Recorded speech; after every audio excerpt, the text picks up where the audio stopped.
Liam of Carcanne. Chapter 7. Adventure. Part 3. Nori. With great effort on his part, Liam's voice wrenched itself loose from his dry throat and escaped into the morning air. The men may have collected the monster's weapons. The words of his friends were still audible from the clearing, their conversation uninterrupted by the call of their trainee. "Nori!" Liam called louder, the words rubbing the inside of his throat raw as he again forced them from his mouth.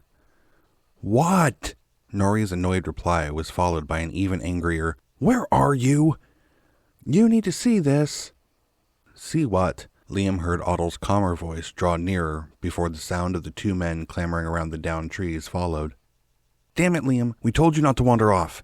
The adventuring pair appeared through the darkness, but before he had the opportunity to explain, he found himself face to face with the aggravated Mandrote. "This isn't Stassen, you know. Wandering off like that will get you killed out here." "You need to see this," Liam repeated. "See what?" Otto stepped next to Liam as he asked again, trying to recreate his vantage point. "No, we're not changing the subject," Nori railed, but before he could continue, Otto reached over and grabbed at his shoulder. His partner tried to ignore him as he was intent on continuing to berate Liam for breaking what they had clearly stated was rule number 1. Before he could get another word out, however, his partner forcefully turned him to look towards the west. "What the hell is your problem, Otto? You should be—" "Well, damn." Nori cut himself off as his eyes caught their first view of the long tunnel pushed through the trees. "What the hell is that?" "I was hoping you could tell me." "It's a trail." Otto looked back the way they had come and adjusted his point of view until again the same thing appeared before him leading back toward the clearing. "We walked right through it without noticing." "Why would Hobbs need a trail?" Nori asked, stepping forward to examine the broken twigs and branches making up the wall closest to him. "They don't. That's why it doesn't make any sense." "Are they strong enough to just randomly push trees over like this?" Liam patted the roots of the last tree. 2 or 3 of them, yeah," Otto answered, turning his attention to the long westward stretch before them. "It would take them some time, though, kinda like an ox pulling a stump." "The branches don't make any sense either," Nori said, turning his attention to what had drawn Liam to the spot in the first place. "Why reach up and break them like that?" "They're not tall enough to just reach up like that, right?" Liam's voice warbled as he walked further down the tunnel with his head turned to the canopy. "A short hobgoblin's around 5'7". A giant one is upwards of 7 feet. Holding an axe, they could reach the higher twigs and smaller branches." Nori investigated the twigs closer to the ground. "It's wide. It would take 3 or 4 hobs walking side by side to fill the space," Otto said, almost completely ignoring Liam and Nori. "They'd move through the trees and stalk you. They're hunters when they're not pillaging. They wouldn't march 3 abreast through the woods like a bunch of rookie soldiers." Careful not to trip on any of the undergrowth, Liam headed for the first tree with stripped bark. Already, his eyes had adjusted well to the new lighting conditions. He found himself happily surprised when he looked back and was able to see his friends with no issue. "The ground doesn't look trampled," Liam said, his attention pulled to the path he had just walked. "What?" Otto snapped back to reality. "The ground. It doesn't look trampled the way it would if 3 large creatures walked across it. The grass is still intact in some places, and there are bushes that haven't been touched." Otto took a second to study the lay of the land between himself and where Liam had stopped. Sure enough, despite the damage to the trees higher up, much of the undergrowth was still intact. "None of this makes any sense," the hunter grumbled and wiped his forehead. "Maybe they were crafting a trail," Liam posited. "Maybe they had intentions to claim the camp as their own." "Goblins don't build trails, and they don't steal camps. They raid and move on." Otto shook his head dismissively. "Could it be something else?" Liam asked, looking back to the stripped section of tree. "Possibly?" Otto scratched his chin. "The lumberjacks were insistent it was Hobbs." "Which we have seen no evidence of," Nori pointed out. "Do you have an idea of what would do this?" Otto turned to his partner. "No." Nori tilted his head to one side and raised his hand in front of him. The group fell into silence as they continued inspecting the trail. "Okay, so what if it was Hobbs? But what if they didn't arrive this way?" Nori hypothesized after a moment's thought. "What do you mean?" Otto asked. "Aster said they had yet to find any survivors. What if the hobgoblins knew they had time? Knew that it would be hours before the other lumberjacks came back to this location, and they left the trail. On purpose? Liam's brows furrowed. Yes, so someone would follow it. A bunch of angry lumbermen find a trail cut into the woods, grab their axes, and go storming down it. Otto filled in the gaps Nori had admitted from his hypothesis. A trap. A trap, Nori nodded. Is that something these creatures would do? Liam asked, turning to Otto for confirmation. I mean, it seems like a lot of work, but I suppose it's something they'd be capable of. Otto's usual self-confident tone wavered. Either way, it's our best clue so far, he admitted. So then, does that mean we follow the trail? Liam asked, resting his offhand on his sword. We follow the trail. Otto's head bobbed up and down as he announced the new plan. Quietly, cautiously. No leaving the group this time, he pointed at Liam. I won't. Liam raised his hands in mock defense. He hadn't gone far enough away from the other two that he thought it would be a problem the first time. Good, Nori said, clapping Liam on the back as he walked past. Eyes and ears open. Rusty traps can still be sprung. Over the course of the morning, the three found other signs of life along the hobgoblin trail. Tracks from local wildlife were pointed out whenever spotted by the group's skilled hunter. Each new sign was an opportunity for Otto to teach Liam a skill, or impart some important bit of wisdom. Any time Otto stopped to check a track, he called Liam over to explain, even if it slowed their progress. There's a lot of deer sign laid over the path, Otto explained after showing Liam what their prints looked like. Is that odd? Liam asked as the two stood from where they had knelt to look at the animal's trail. It tells me the trail is stale. The area no longer smells of goblins. If it did, the deer would be avoiding this place, Otto explained as he ventured out into the center of the tunnel. I would expect him to avoid something built. His words faded off for a moment before raising a finger to point up to the roof of the passage. It's a game trail. What? Nori squinted up to where Otto was pointing. It's a game trail, he repeated. If you ignore the down trees at the start, it doesn't cut through the woods like a man-made or monster-made trail. It moves through the woods like a deer would. Which means what for us? Liam asked. Honestly, I'm not sure. Despite the broken branches, there hasn't been anything that stands out as a hobgoblin track yet. Otto looked back down the length of the tunnel the way they came. We need to be careful not to let our guard lapse. This isn't your typical band of hobs. Hours later, when the thin light of the dewish dawn reached its peak, the tunnel finally came to its end. Stepping out into the open, the three found themselves on the rocky banks of a wide creek. Light cut through the trees here, anywhere their boughs couldn't reach, making the watery glade the brightest thing they had seen all day. A quick search of the banks left them with no signs of a goblin ambush, past or present, as well as no signs of any other green tunnels for them to continue down. Feeling defeated, the party used a boulder near the water's edge as their table for lunch. Still wary, they each took a watch in a different direction as they ate the food they brought from home. I'm starting to have my doubts about Lord Alwyn of Steenwood. Nori wrapped what was left of his lunch into a bundle and returned it to a pouch on his side. Me too, Otto agreed around a bite of apple. Why's that? Liam started to turn to face his friends, thought better of it, and kept his eyes on the woods. There's been no attack survivors, Nori began, which isn't strange for hobs, Otto noted. So, no one has actually seen any, which I think has bothered all of us thus far, Nori continued, ignoring his partner's interruption. We saw no dead bodies. They had no weapons to show us. Even the proof Alwyn claimed Aster had never materialized. On top of all that, if Otto hasn't been able to find any goblin sign yet, Nori motioned in front of him, as if that point alone should be all the evidence they needed.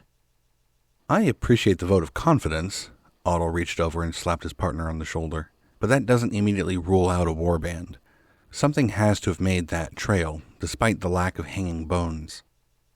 Come to think of it, there haven't been any bones either. Nori looked around as if he expected to suddenly notice something he had been missing. Bones? Liam asked. When they have time, hobs will take the bones of things they have killed and leave them on display as warnings to anyone who would follow them, Otto said as he finished off his apple, tossing the core into the creek. If it's not hobgoblins, then what is it? Ogres? Liam asked. His knowledge of both monsters was about equal, A mix of stories read back home and stories heard in the hall. As we said before, not ogres. Nori rejected the idea at once. Ogres are nomadic, Otto pointed out as he stepped away from the table and looked over the water. They'd just as soon move on than bother attacking the lumbermen, let alone doing it multiple times. Nomadic? Yep, Nori confirmed as he too pulled himself from the boulder. They chase stars around the sky, or something like that. He looked to Otto for clarification, who just shrugged. Something like that, he repeated.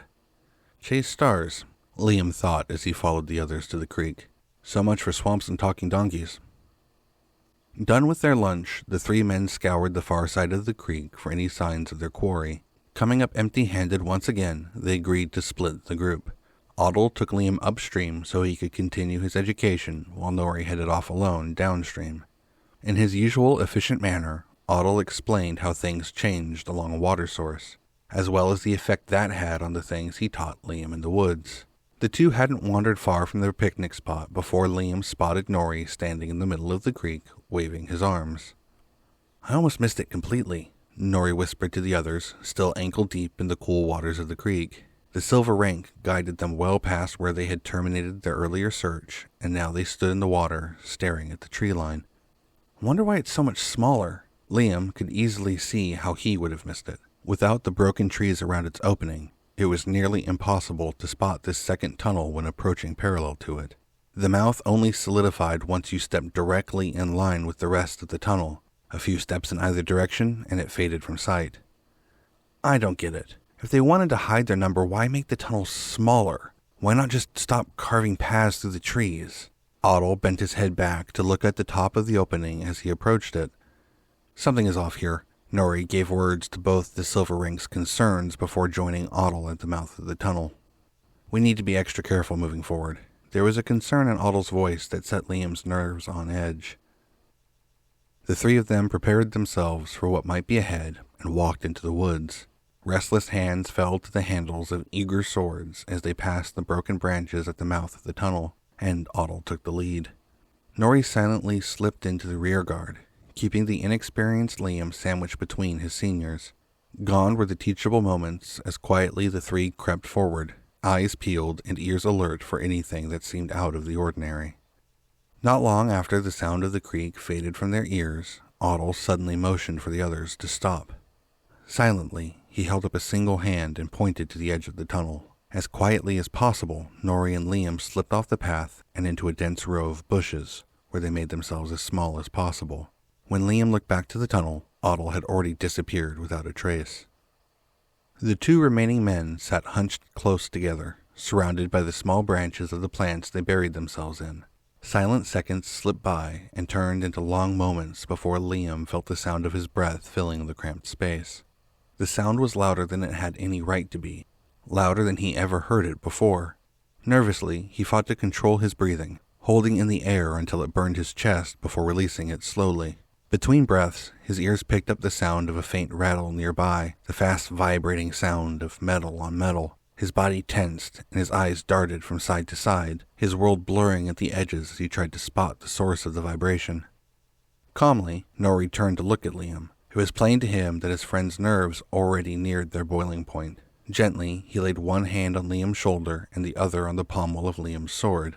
Immediately, the rattling stopped, and only then did Liam understand he was the source of the noise. It's all right, Nori whispered to him.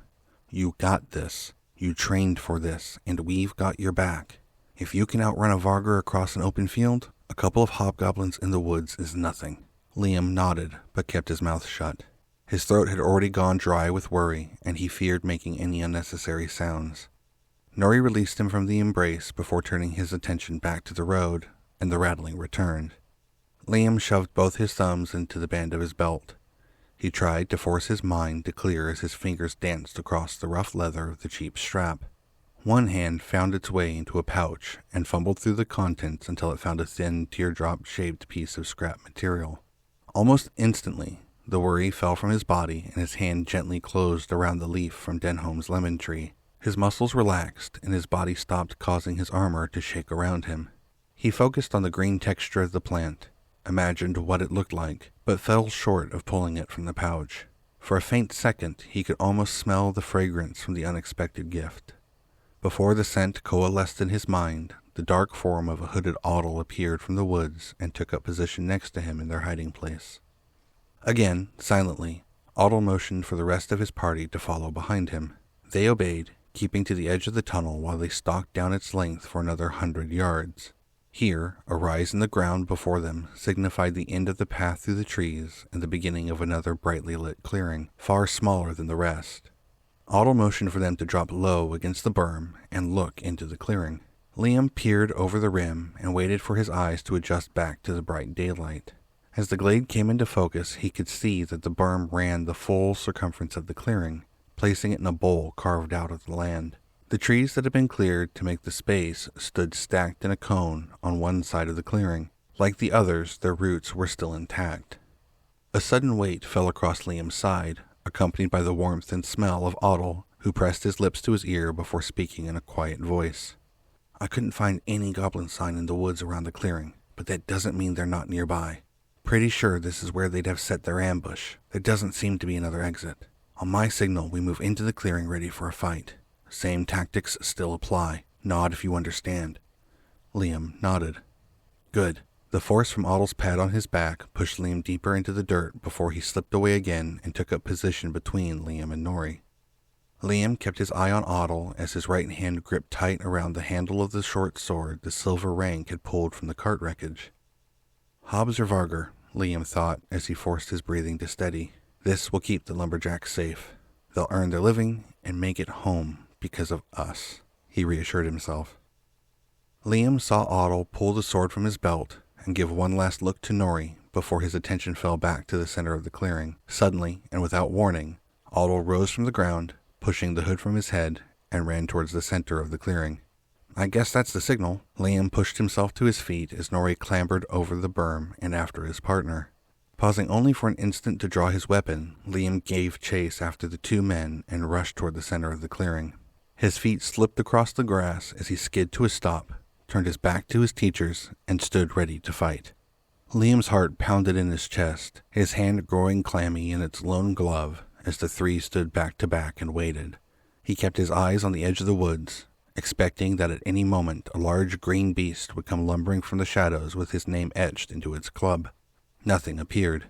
A moment passed, followed by another, but still nothing materialized on the brim of the clearing. "Watch the tunnel," Otto whispered to Liam after what felt like forever in the silence of the woods. Already his arm was burning from holding his sword ready, and his legs ached from keeping them tense for so long. Obeying without thought, Liam turned his back to a new section of woods and watched the entrance as Otto and Nori broke formation to inspect the clearing. The two expert adventurers set about looking for any sign of recent life. Efficient but wary, the two walked along the edge of the tree line from different directions before finally meeting at the stacked logs. Once there, Otto took his time investigating the sole thing of interest in the space. After several tense minutes, he shot a blast of air from his nostrils and declared the space friendly, signaling his party to stand down. "I don't see anything," he said. "Nori?" "All clear as best as I can tell." His partner emphasized his response by sheathing his weapon.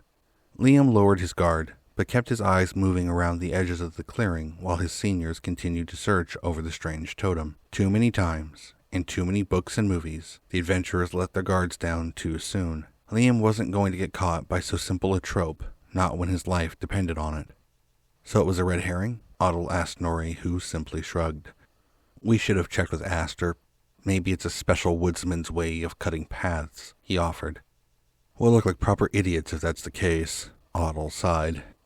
Pivoting to keep watch on the edge of the clearing, Liam let the others talk uninterrupted. As the section of forest Nori had been watching swung into view, so did a gnarled old tree stump. Instincts left over from late-night video game binges told him there was something off about the chunk of wood.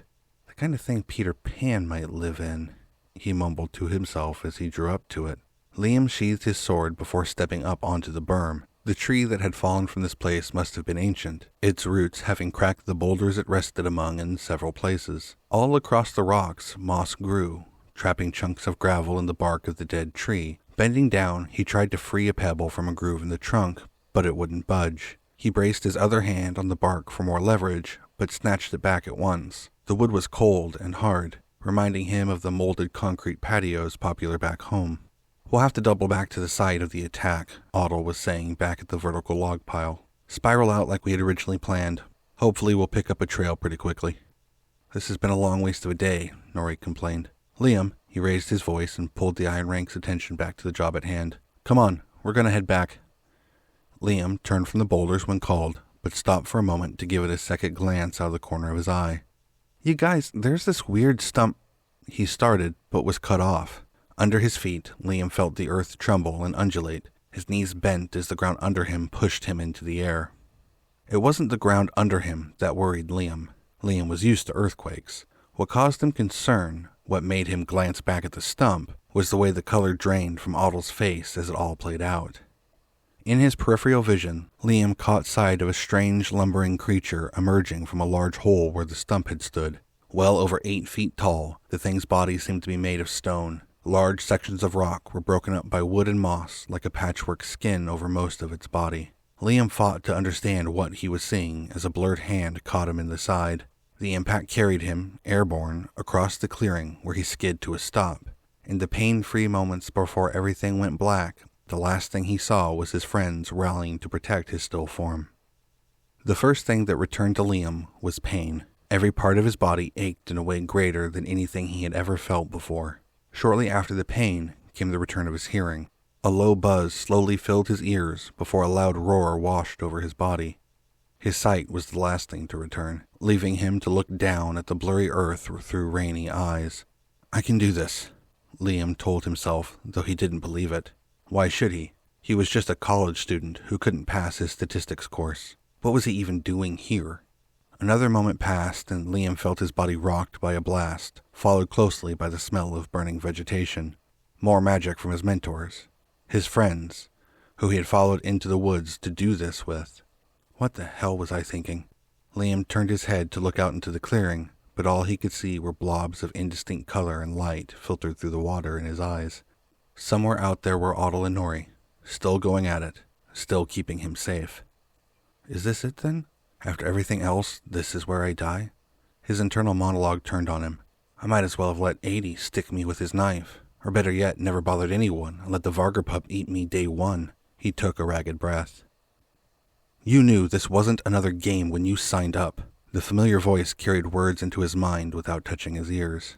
This is real life. Your choices put you here. Now you have to live with the consequences. So either get out of bed, put your sneakers on, and get back to running, or roll over and let everyone else down. Liam remembered this talk well. His first high school track meet. His coach told him off in front of everyone for not showing up to practice.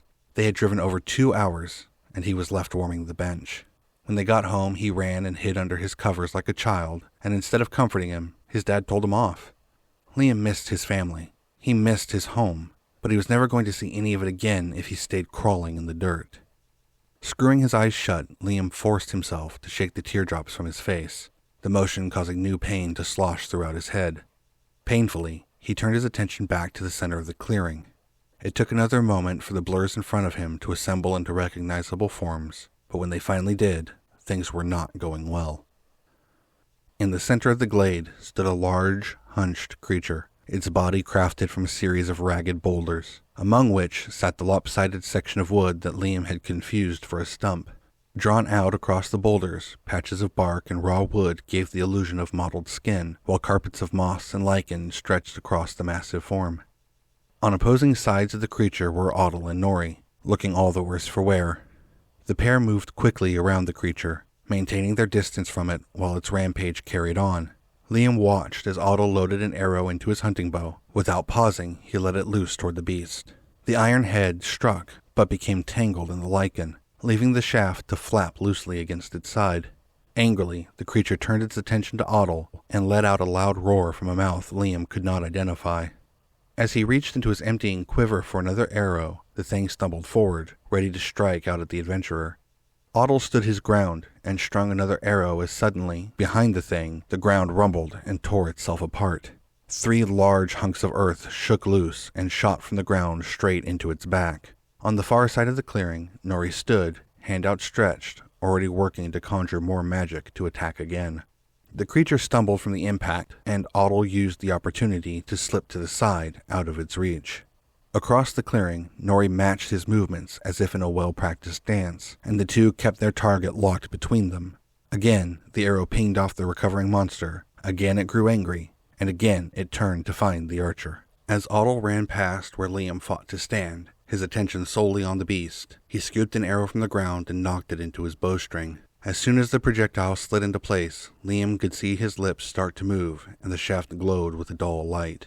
An iridescent glow preceded the bolt as both lanced off of the bow and streaked through the air, leaving the scent of burned ozone in its wake. The arrow struck true into the side of the creature. The impact, releasing a large percussive thump, felt all around the clearing, followed by a sizzling sound and the smell of burning lichen in the air.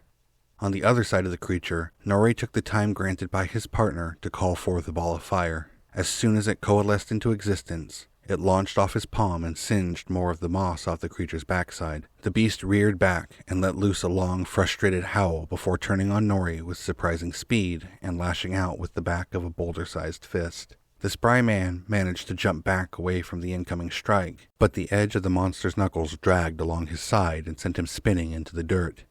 Watching his mentor hit the ground was enough for Liam. He forced himself into a crouch and took a deep, pain-filled breath through his nose. He smelled lemons. As Otto's next arrow found its target, Liam launched himself from where he had fallen. Liam fought to steady himself as he pushed one foot after another. He drew his sword and ran at the nearest leg of the stone giant. Ducking low behind the creature's back, he stuck the tip of his sword into the softest-looking section of wood he could see. Liam was surprised when the tip of his sword scraped across the soft bark instead of embedding into it, making a sound like nails on a chalkboard. Though it did no damage, his attack did pull the creature's attention away from where Nori lay, sprawled across the ground. The beast spun to try and get eyes on the source of the new pain. Its sudden motion brought Liam into contact with the back of its arm, and he was knocked aside. Finding himself airborne for the second time, he landed on his rear a few feet away. Quickly, Liam popped back up onto his feet. He forced himself to ignore the new waves of disorientation and nausea, winning out just in time to be greeted with the sight of another 3 boulders shooting up from the ground between him and a set of granite hands. Reflexively, the beast abandoned its attempt to crush Liam and pulled back its arms to protect itself from the attack. The rocks smashed harmlessly into its forearms, and it let out a loud bellow before turning angrily back to Otto, then back towards Liam, unsure of who to hurt next. Liam risked a glance to where Nori had landed, but found the ground there empty. He wasn't sure where the magic man had slipped off to, but Liam was sure he hadn't missed the surreptitious call of every man for himself. His full attention swung back to the fumbling creature as another arrow of light slammed into its side. Liam took the smell of burnt lichen and moss as his cue and collected himself for another charge. "Time to run, kid!" Nori's voice boomed across the open space. Looking to the tunnel opening, Liam was relieved to find him nearby, standing on the berm where they had entered the clearing. He held his sword in one hand with a ball of shimmering energy floating above the other. On the other side of the beast, Otto turned and ran for the woods, the sudden motion drawing the ire of the thing. As it turned to pursue the hunter, Liam shot off towards Nori, clumsily carrying himself across the forest floor. Scrambling up the rim, Liam aimed for the tunnel. At the top, he shot past the battered adventurer. Just as he cleared the incline, he caught a glimpse of Nori tossing the ball into the air and swinging his sword like a man desperate for a home run. The bat made contact with the ball, and the adventurer turned and crashed down the slope after Liam. The 2 men pumped their legs harder than either of them had ever before. While they escaped, down the tunnel behind them a small star burst into existence, bathing the surrounding forest in cold brightness. "Don't stop," Nori yelled at Liam as the 2 burst out of the tunnel and onto the bank of the creek. Instinctively, they both turned in the direction of the tunnel they knew led back to camp. "Keep move." Nori's words were cut off as the loudest sound Liam had ever heard rumbled its way past them and deeper into the dimly lit forest. Liam of Carcanne was written by Will Hansen. This chapter has been read for you by the author. If you've enjoyed this episode, why not leave a comment? I'd love to hear what you think. Likewise, every like, rating, and subscription helps. Liam of Carcanne is now available as a podcast on Spotify, Apple, Amazon, and all other major podcast distributors. Want more information on Liam or Will? Visit the Wooks Books YouTube channel, Facebook page, or website, all linked in the description. Thank you for listening, and I look forward to seeing you next time.